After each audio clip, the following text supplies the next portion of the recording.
এটা ২১ তারিখ রাত্রেবেলা 12:30টার সময়কার ভিডিও।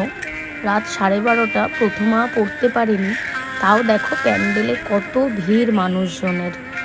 এত লোক বিভিন্ন জায়গা দিয়ে, মানে মনেই হচ্ছিল না যেটা জাস্ট প্রথমা বা মানে পুজোর সবে শুরু, মহালয়ার পরের দিন বলতে পারো বা মহালয়ার দিনের রাতের কথাও তোমরা বলতে পারো। এটা হচ্ছে অর্জুনপুরের আমরা সবাই ক্লাবে এই প্যান্ডেলটি এবছর করেছে। প্যান্ডেলটার নাম হচ্ছে মুখোমুখি। তো দেখো তোমাদের সাথে ছোট্ট একটা ভিডিও করে শেয়ার করলাম আমরা যে গেছি সেটা। আমাদের তো খুবই ভালো লেগেছে। যারা যারা আমার এই ভিডিওটা দেখছো তাদেরকে অবশ্যই বলবো অর্জুনপুরের আমরা সবাই ক্লাবটার মাস্ট যেও। ঠাকুরটি খুবই সুন্দর, মানে ঠাকুরটি দেখলে তোমার মনে হবে যে মানে অরিজিনাল কোনো একটি মেয়ে দাঁড়িয়ে আছে তোমার সামনে। খুব সুন্দর ঠাকুরটা, একবার সবাই দেখে এসো।